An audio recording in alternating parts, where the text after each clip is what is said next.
novo livro, Filhos do Éden. Eduardo, fala pra gente, o que é o Filhos do Éden? É uma continuação? É um novo livro? Tentei fazer uma coisa diferente da Batalha do Apocalipse.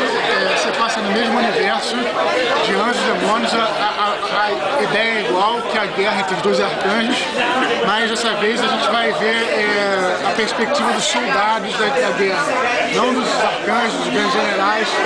Tentei fazer uma parada igual e diferente ao mesmo tempo. Não sei se deu certo, vamos ver.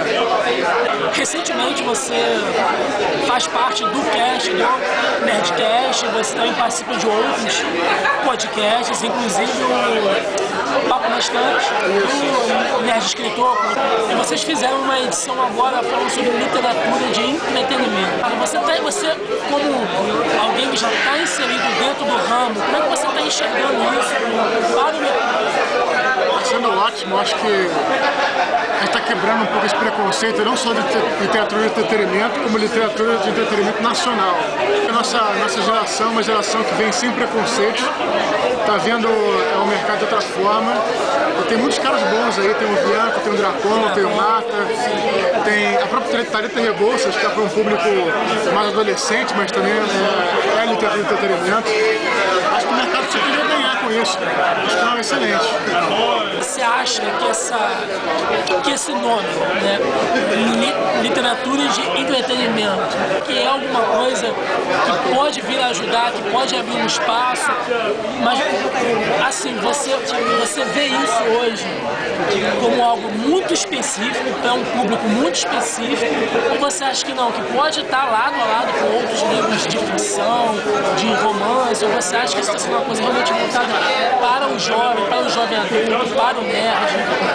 Não, pelo contrário, eu acho que é para todos os públicos, entretenimento para os mais velhos, tá? Acho que isso não tem muito um público específico. Não. Eu já tinha visto já com o André Bianco e tal, outras pessoas, mas no meu caso eu vejo assim que realmente a gente começou dentro de um nicho nerd e hoje em dia está mais expansivo. Então acho que assim, a literatura de entretenimento é legal porque qualquer literatura, qualquer coisa que você esteja lendo, vai te chamar atenção por outros tipos de literatura. Se o cara quer ler um clássico, por exemplo, ele pode começar e uma coisa puxa a outra literatura. Eu já falei isso em alguns podcasts. Então acho qualquer tipo de experiência literária vale, na minha opinião. Toma o gosto de ler através. Com certeza, até em quadrinho mesmo. Desperta aquela ânsia. Acho que é por aí. E assim, mesmo não sendo o foco, né, os seus livros tratam de um tema religioso. Como é que está sendo isso, Eduardo? Esse retorno? Você tem recebido críticas? Como é que está sendo isso? Não, na verdade não se trata de nada religioso, né? Ele não fala de religião, ele fala de mitologia e espiritualidade. São duas coisas totalmente diferentes. A religião é mais dogmática, enquanto a mitologia não, é apenas o estudo daqueles tipos de tradição. Então, assim, nunca tive problema, né? Assim, algumas pessoas falam, mas porque não leu o livro, né? Então tem um certo preconceito, mas a maioria esmagadora entende que é uma obra de ficção e não vê problema. Assim, eu não tive problema nenhum, assim, que eu me lembro com esse tipo de coisa. Bom, você é um jovem escritor, 2 livros, né? Bombando, sucesso. Hoje o evento aqui teve a visita de vários amigos seus, Carlos Couto, Guilherme Briggs, e isso trouxe outros fãs.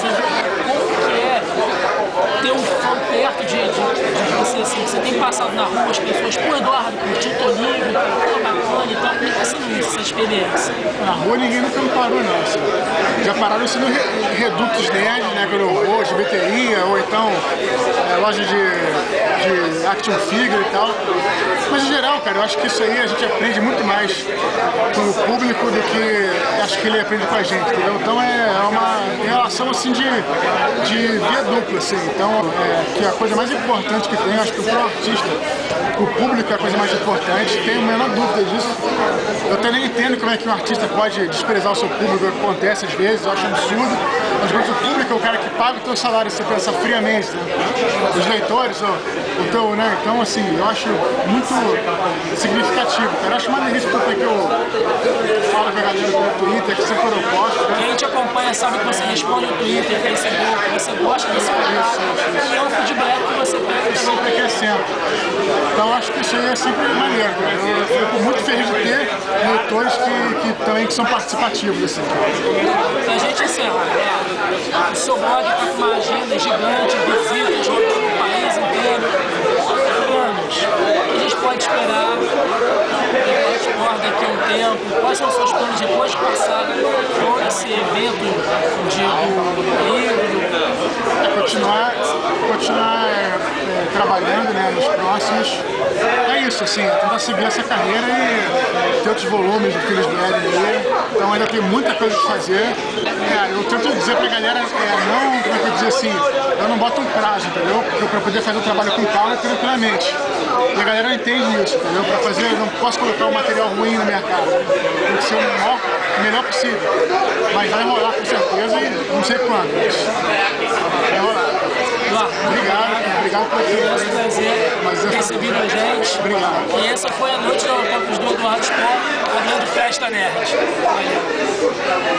Grande festa nerd mesmo, vimos uma galera, né? Faz uma foto pra ele.